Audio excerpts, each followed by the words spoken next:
Meu nome é Giva Nildo Manuel Giva, conhecido como Giva. Sou nordestino, pernambucano. Cheguei em São Paulo em 1982, seguindo a saga, né, de milhões e milhões de nordestinos que aqui do estado de São Paulo migraram, São Paulo, Rio de Janeiro e outros estados. Iniciei a minha militância em 1983, né, na luta por democratização, por uma das pautas democráticas à época, né, que era a luta pelo Grêmios Livres, porque até então eram centros cívicos que eram controlados por agentes da ditadura. E nós defendíamos um espaço de organização política da juventude, né, estudantil, autônomo, independente de qualquer interferência do Estado, principalmente desse estado de exceção que a gente vivia à época. Né? Pós a luta e conquista dos Grêmios Livres, eu passei a atuar nos movimentos de moradia da região sul aqui da cidade de São Paulo, Parque Santo Antônio, Jardim São Luís, né? Em seguida eu iniciei uma trajetória de debate sobre direito de crianças e adolescentes e juventude, né?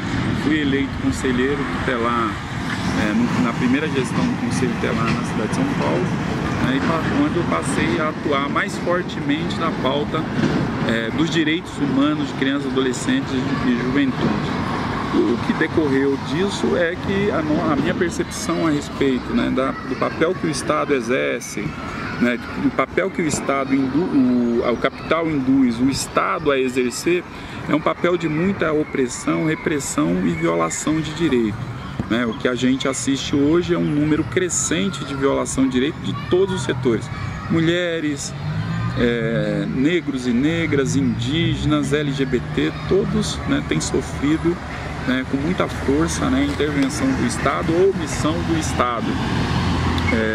Nos últimos anos, eu tenho, além de discutir as violações conjunturais, como foi o caso da violação dos direitos em relação à Copa do Mundo, tenho debatido, né, a violência do braço armado do Estado, que é a Polícia Militar, né, que tem sido hoje uma das mais violentas do mundo, né? Para se ter ideia, a Polícia de São Paulo mata mais no mesmo período que todas as 400 polícias dos Estados Unidos, que é considerado uma polícia violenta.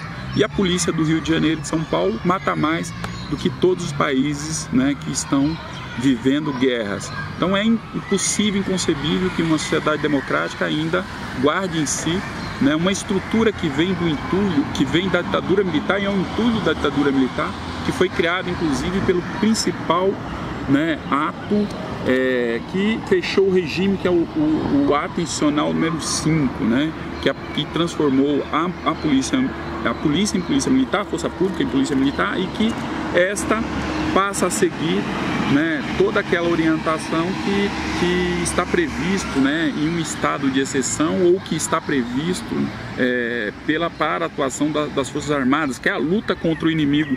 Portanto, uma polícia que deveria dar segurança para a população, ela se transformou, né, naquela que não garante, não respeita os direitos da população, porque, né, ela luta contra o inimigo, ela não é uma polícia que garante, né, a segurança das pessoas de forma geral.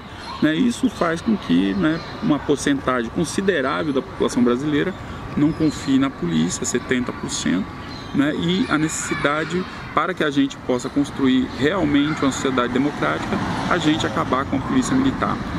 Então, esta é a principal pauta hoje que eu tenho atuado, né, e obviamente que atuo em outras pautas que dizem respeito aos direitos humanos de forma geral, mas essa é uma das principais pautas.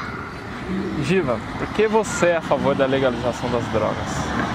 Bom, eu sou a favor da legalização das drogas exatamente pelo processo inverso que ocorreu, que é a criminalização das drogas, né? Na verdade, se a gente fosse fazer um debate correto a respeito da criminalização das drogas, não sobraria nada, né? Nenhum tipo de outras drogas na sociedade, desde o álcool, passando pelo açúcar, café e tantas outras drogas. Então, assim, não é possível a gente, de forma seletiva, criminalizar as drogas. E por que seletivamente nós criminalizamos as drogas? Eu quero dar um exemplo de uma das drogas, que é a maconha. A maconha, ela passou a ser criminalizada no começo do século passado, mas não à toa, foi um processo de luta e de interesses do setor farmacêutico, né, das drogas, e o setor têxtil contra principalmente o setor médico, porque a maconha era utilizada, né, era prescrita, né, para diversas doenças, né? A gente pode dizer várias doenças. O glaucoma, por exemplo, é uma das doenças que a maconha ajuda, o mal de Alzheimer e tantas outras doenças, né, que são mais de 60, né, propriedades que, medicamentosas que a maconha tem comprovadamente, né? Então, o setor farmacêutico sabia da eficiência da utilização da maconha para diversas doenças, e o setor têxtil temia que a legalização da maconha pudesse combater o setor têxtil, porque na maconha tem uma fibra que é o cânhamo, que o cânhamo produz uma roupa, né, que é muito mais, um tecido, perdão, que é muito mais durável do que diversos outros tecidos. Portanto, né, a indústria têxtil também teria problema com a legalização da maconha. Então isso foi até a década de 30, quando teve o processo de criminalização, de colocar na ilegalidade e passar a criminalizar a maconha. Então, mas nos últimos 40 anos nós tivemos outros tipos de ação, né? Nos Estados Unidos foi aonde essa ação mais se apresentou de forma muito violenta, né? Que gerou a política da guerra às drogas, que foi no governo Richard Nixon, né?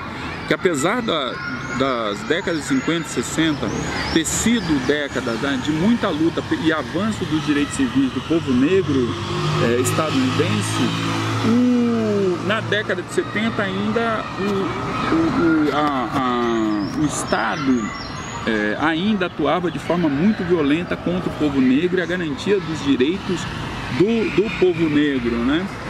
E aí um grupo chamado Black Panthers, Panteras Negras, se organizaram a partir dos elementos que davam à Constituição norte-americana ou constituições liberais, que é a possibilidade de você reagir à opressão. Nos Estados Unidos, a emenda número 5 permite que as pessoas possam se armar contra a opressão.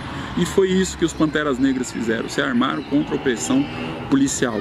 E a partir daí, o presidente Richard Nixon faz uma aliança com o tráfico de drogas, despeja nos Estados Unidos, nos bairros negros dos Estados Unidos, drogas, para ter uma justificativa de combater, né, o povo negro que estava se auto-organizando e enfrentando a opressão do Estado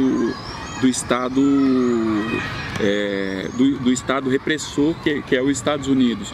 Pois bem, a partir daí a gente começa a ter uma política crescente e permanente de guerra às drogas, que levou, né, a um número muito grande de mortes e encarceramento. Mas foi na década de 80 que isso se estruturou mais, com a ascensão do Ronald Reagan e um grupo chamado os Falcões, que são conhecidos como os Senhores da Guerra, e que, né, a partir da sua ascensão, eles fazem um movimento, que é um movimento de garantia de lei e ordem, que leva à criação da política de segurança pública do Tolerância Zero, que hoje faz com que os Estados Unidos seja o país que mais encarcere no mundo, né? Os Estados Unidos se constituiu como um estado penal, né, que encarcera em massa a sua população. Aqui no Brasil, né, essa política começa a ter êxito, né, a partir dos anos 2000, com principalmente a entrada do governador de São Paulo, Geraldo Alckmin, que adota a política de tolerância zero.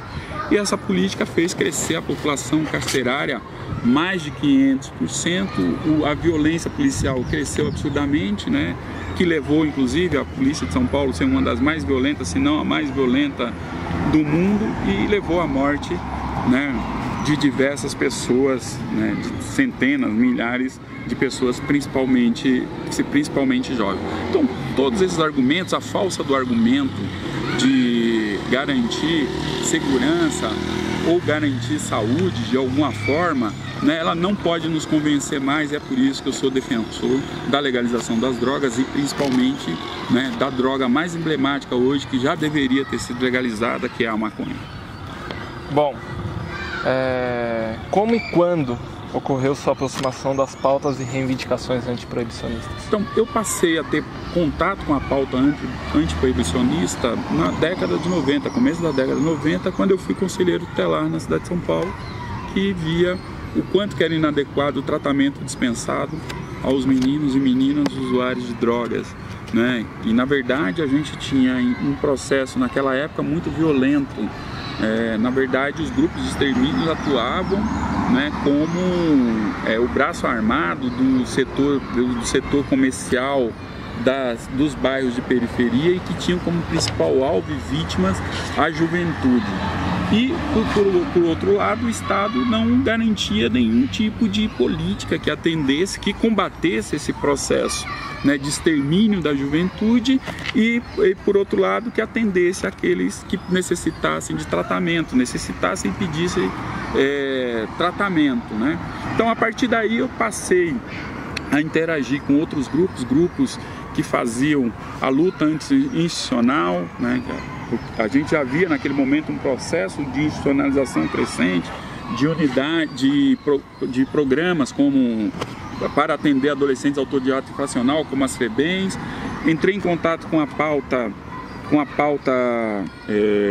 da luta antimanicomial e a pauta antiproibicionistas, que são pautas que se casam nessa luta, né, para desconstruir esse modelo de repressão e perversão que tem sido implantado contra a juventude a partir, né, dessa pauta que é construída, como eu já falei anteriormente, pelos Estados Unidos, que é a pauta da guerra às drogas. Então foi nesse momento que eu mais fortemente passei a compreender o que significava e atuar, militar, né? Compreendi o que significava e passei a militar e atuar, né, no combate a essa política. Bom, como e quando ocorreu sua aproximação das pautas e reivindicações antiproibicionistas? No começo da década de 90, eu fui conselheiro tutelar aqui na cidade de São Paulo, fiz parte do primeiro conselho tutelar da cidade de São Paulo, atuava na Zona Sul.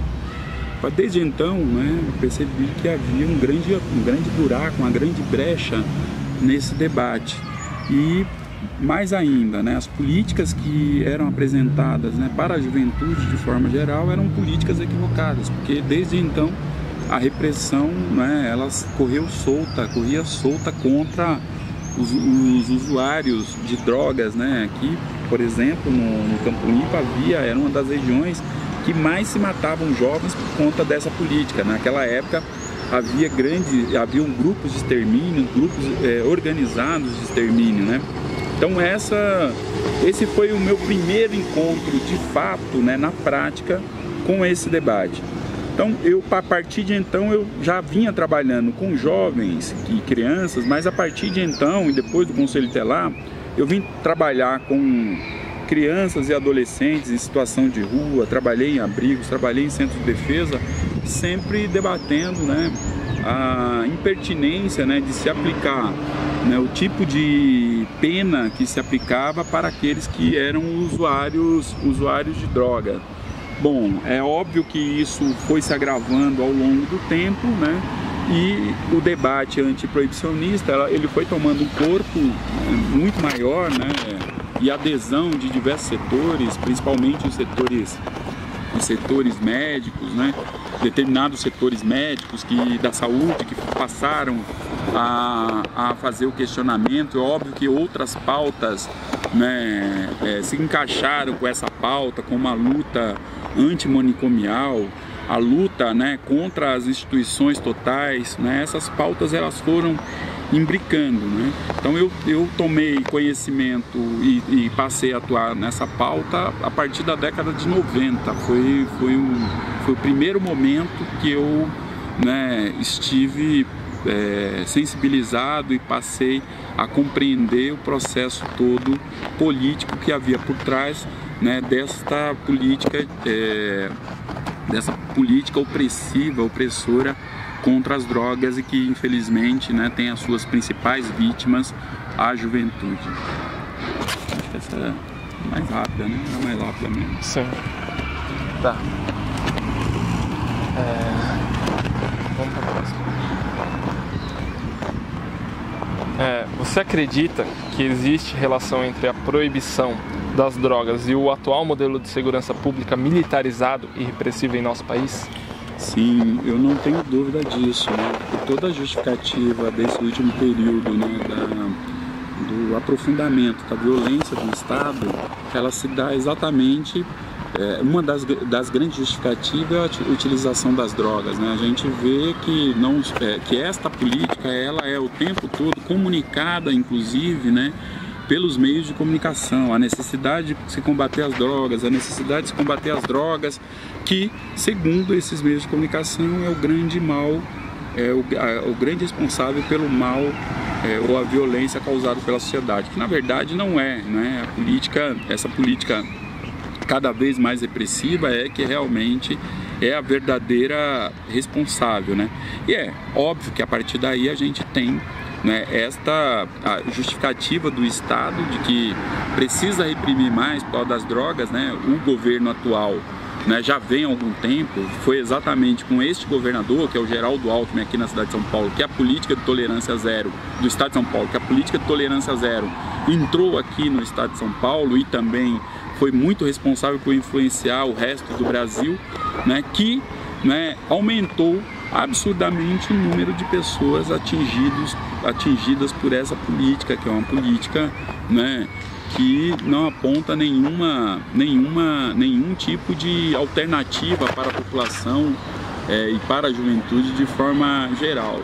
Então, é óbvio que esta tem sido a grande justificativa, que é a política de combate às drogas, ou a política da guerra às drogas, né, que alimenta, né, é um dos elementos principais que alimenta essa política repressiva do Estado brasileiro atualmente, né, que tem levado a um processo de encarceramento sem limites, um processo de mortes, né, muito grande. Hoje o Brasil, né, mata 57 mil pessoas por ano, a maioria jovens negros e indígenas, né, e que encarcera como nunca se encarcerou na história desse país jovens, né, e que faz com que os jovens tenham a sua vida limitada, seja, né, morrendo ou seja sendo encarcerado,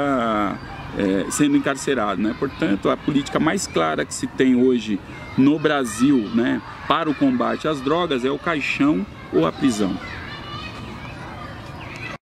Tendo como exemplo as atuais iniciativas de legalização da maconha pelos Estados Unidos e pelo Uruguai, qual o modelo de legalização que você acredita ser o mais adequado à realidade brasileira?